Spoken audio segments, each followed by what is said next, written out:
Cambrook has a school lunch program, which they work with different schools. If your school takes federal funding dollars or state dollars for their school lunch program, your child is entitled to an equivalent lunch that meets their nutritional needs. Yeah, we can assist in just facilitating the school district and how they can purchase the foods. And then also some meal plans. We have some ways that they can match and mirror their existing normal diet, I guess, meal plans with what other foods they can offer for low protein. So a lot of resources. You just need to visit with your dietitian and then reach out to us for some additional information. It looks like there was quite a few different questions here. What would you recommend as the first 3 foods for a PKU baby? What I was saying is very clinic dependent because it's kind of depending, and family is whatever you're more comfortable with. If you are wanting to utilize something like the how much fee book to count how much fee is in each food that your child's going to try, if you want to count that way, or if you want to do more of a simplified diet, which is basically fruits are free foods, have 0 grams of protein. So they can have as much of those in abundance as they would like. And there are certain vegetables, like you said, peas, corn is much higher in protein. Avocado is a little bit higher in protein. So those things, we would count them. And then there are other vegetables like, asparagus and lettuce. Broccoli, I believe, is a 0 food. So, but that's the simplified way. If you wanted to be a little bit more specific, you can still count in milligrams of fee. And there's a good book out there. I think now there's an app called Flock, which you can use that helps you with things like that. But very clinic dependent, I would say that meeting is going to be very good learning experience, but where it comes to be different for each child, especially with PKU, is right now I'm sure your child is still just on formula, and there's or a mixture of infant formula and metabolic formula, or metabolic formula and breast milk, and then that infant formula and that breast milk is what's going to have that intact or natural protein in it. So you kind of have to work with your clinic and figure out the balance of changing that while also introducing these new foods. And that's why I, again, am reiterating that it's very clinic dependent, because that process is just, it's going to be very collaborative. When your clinic is introducing baby food or baby led, how do you actually calculate that if it's not necessarily all going in? So I would say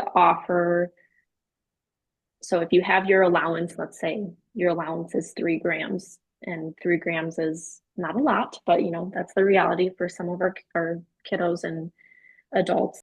So let's say it's 3 grams. I'm just doing 3 because that's simple. If we're going to do breakfast, lunch, dinner situation, let's just say we're doing 1 gram at each meal.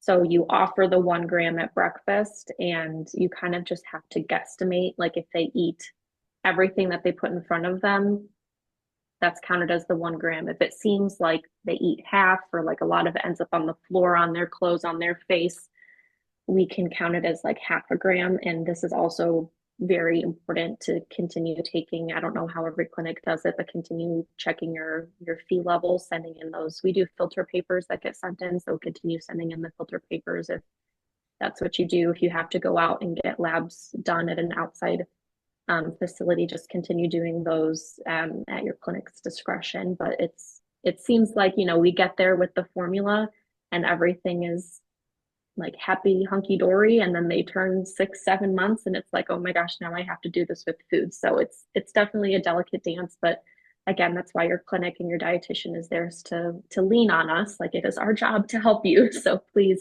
contact us when it's that time and we will help you through it. So I see lots of people in the comments saying, some people count everything, some people simplified that. Yeah. So everyone does it differently. We've had kiddos in our clinic who families want to count every little thing. Some families like, yeah, we can do simplified diet. So it's very whatever you're comfortable with and what your clinic is helpful to help with. Yeah. And I think that's the big thing, is knowing if you do have a simplified approach, talking to because even that list will vary by clinic. And Mhm. so I think that's really important to note. It's not the same list for every clinic.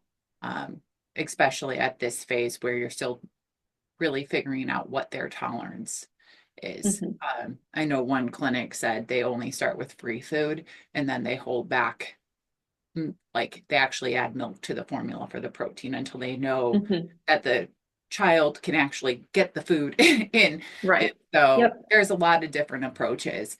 And then we had a question for Margaret. Can you freeze the pancakes from the mix quick and reheat them? Yes, go ahead and make them. We recommend if you are going to do that to freeze them flat individually on a sheet pan or something and freeze them in your freezer that way. When they're solidly frozen, then put them in a baggie for long-term storage.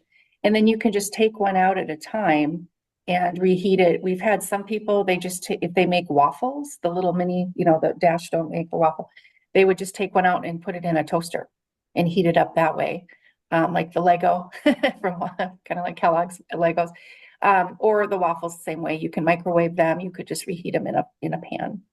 Textures are big things for a lot of Mhm. kids to hurdle over. And I've heard from many parents, the IEM kiddos in many cases get to be pickier. And I Yep. think some of that is just us as parents too.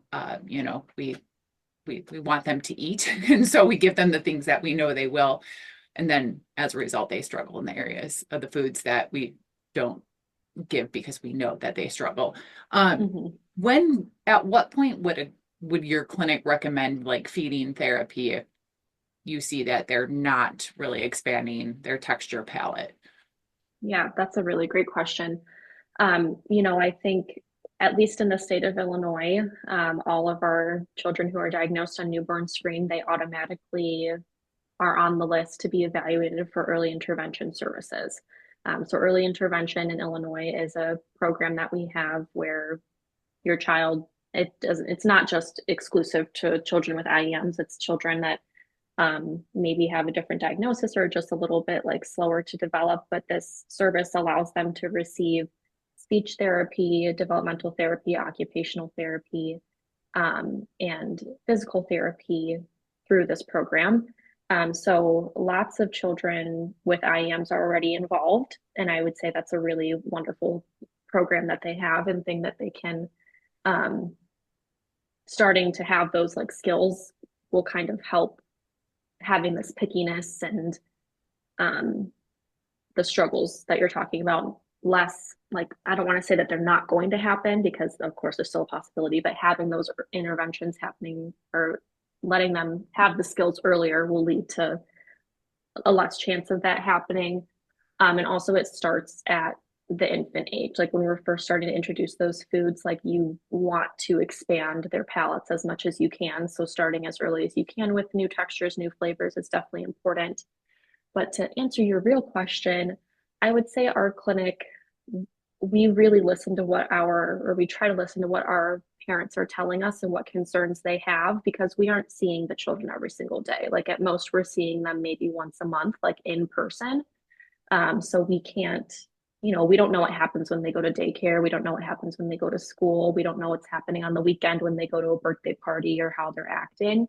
So I would say just whatever the parents are feeling, like if maybe EI isn't enough for them, or maybe if they feel like they need extra support and maybe they aren't getting the support that they need, we'll work with the family to try to source them out or get them a referral somewhere if they feel like they need it. But it is unfortunately very common that our kiddos with IEMs, because they're on such a special modified diet, excuse me, we are unfortunately like enforcing very strict rules with their diet. It's not as open as our children without an IEM diagnosis, but um, we work with the families and do the best we can. If families are telling us like we eat the same thing every single day, like we need to try to go back and start working on these things. And if it's still not like getting there, then maybe it's time to start talking about getting some additional help from other resources. And I want to impress like to the parents, it's not a failure on your part. Like if your Mhm. child needs, um, there's so much that you're trying to tackle with a diagnosis. And my daughter does not have an IEM. I am the patient. And I know how hard it is just from a child that can eat whatever they want. And so there's just enough mental focus going in to a child. And so sometimes we need additional tools that, we just naturally don't have. And that's why there's these resources. So don't be afraid to ask for help if you feel your family needs it. And don't be afraid to speak up, because I think you made a good point, Sarah, is, as parents, we're with our children every day. And at clinic, we're only there maybe once a month. And so and sometimes those things are even remote, depending on where you are in the country. So, yeah, thanks, Veronica, too, for sending some resources in the chat. Those were very helpful. And I see Kristen also, definitely, she says, try not to stress. Easier said than done when starting solids, but definitely she makes a good point too, that even if you're continually sending levels in and your level is, maybe your child's level is a little bit elevated, and we're in that stage of like trying new foods, like she is totally right that there are things that can make levels a little bit more elevated or decrease if you're teething, if you're sick, if you are having a growth spurt. Like, there's so many other factors. But again, if I haven't said it enough, it's very important at this time to lean on your clinic and just communicate with them and collaborate to figure out the best course of action and care for your kiddo. And every child is different. Metabolics is not black and white. There is so much gray area. If I've learned anything in the about 2 years that I've been in this role, it is that nothing is by the book, nothing is textbooks. The future direction of formula and diet for organic acidemias. I unfortunately don't have all the answers, but all of our diagnoses, and organic acidemia is such a large umbrella, like the diagnoses that come from the umbrella are also different. Some of the treatments are a little bit different, but all of our diagnoses, the research, and what is coming and what is changing is all changing and happening every single day. So I cannot speak to what is to come or what big changes might be happening, but there's definitely changes in the works and research happening. So, I tell our families, like, the perfect world, like, obviously a couple years from now, 10 years from now, like, there would be something out there that, like, we have gene therapy and we can go in and actually change our DNA, but that's something that's still in the works. Yeah. And I think that's a good point here too, is if you do have a allied disorder, that you do try to connect with that group, with Propionic Acidemia Foundation, HC Network America, Organic Acidemia, MSUD Family Support, and Urea Cycle Disorder, NUCDF. There's a lot of different groups out there. And so, but they will probably have the most up-to-date research for those things. Navigating special food when the rest of the family isn't on a low protein diet. I'll tell you, even as me being the patient, I was not prepared for this conversation with my daughter, who can eat whatever she wants. It was kind of a backwards conversation because she's trying to feed me goldfish and all sorts of things. So how would you, especially if they have siblings, how would you go about that with a family? Yeah, that's a great question.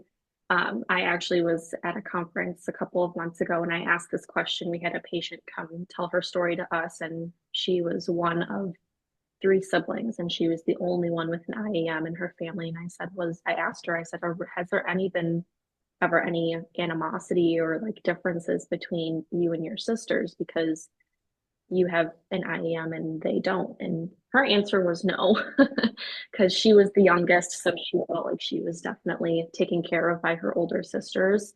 Again, very different family to family. I would say if your first child is born with an IEM and then maybe your second child isn't, or whatever the birth order may be, I think everyone just needs to be included, and everyone just needs to know that they have this diagnosis, and that doesn't make them any different than you and I. They just have to eat some foods a little bit differently than us, and include your other kids, include your family, include the caregivers, everyone, like, neighbors, like, teach them about these rare diseases, because that's how we grow a community and allow people to learn more about these.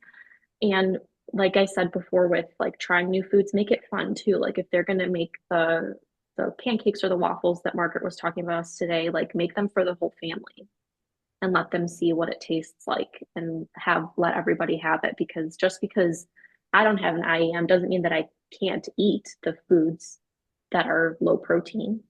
And I've tried them. I've tried the formulas, like I've tried, and we try to be as open and honest with our families as we can with these foods, because some parents are like a little bit nervous to try it and it kind of smells funny, and it's just like you kind of just have to go for it. You just kind of have to be a little bit adventurous, and it's the same thing as trying a brand new food or going to a different country with a different culture, in my opinion. The one thing I would That say, was, because you yeah, you made a comment like it smells funny, do not let your kids ever hear you say that though. Like correct. Yeah. you don't say anything about its taste, its Hmm. texture, its smell. Like you don't want to put that into their head before they've even Yep. tried something, because they're going to turn their nose to it immediately if they like, well, you don't Correct. like it, why should I like it?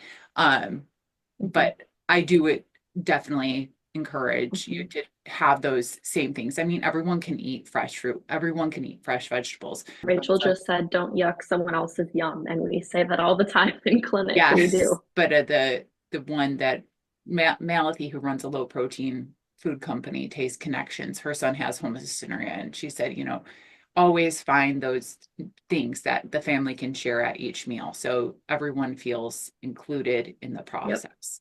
Because the low protein diet, I mean, there's a lot of wonderful things about it. There's a lot of fresh fruit and a lot of fresh vegetables, which we all should be eating anyways.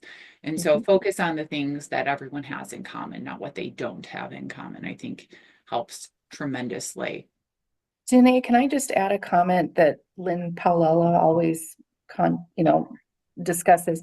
So Lynn, Paulella, and David are the founders of Cambrook, and they have two children with PKU that are now adults, thriving. And Lynn always recommended that, the family meal really is for everyone. It's universal with the vegetables. In some aspects, sometimes the starches could be universal for everyone. And all you do is switch out the protein source. So that really the family meal is almost the same for everyone. And I know that gets easier as the child grows. It's a little harder as they're more of a toddler age or younger, but I think if you have that philosophy in your mind, it makes it easier for just coherence with everyone that's involved in the meal. It gets easier, like Margaret said, as they get older.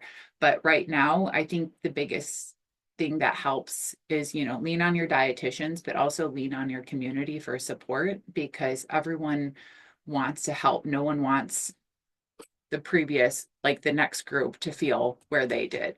And so definitely join like your disease specific organizations, but join into like groups like Flock, and also Cook for Love. There are so many amazing resources that are already out there. You don't have to go reinvent the wheel. It's just finding support and what resources already exist. I think that makes such a huge tremendous difference for families is when they have that support that they need. And it doesn't mean you have to go seek it out immediately. You could just join a group and be a fly on a wall until you feel comfortable.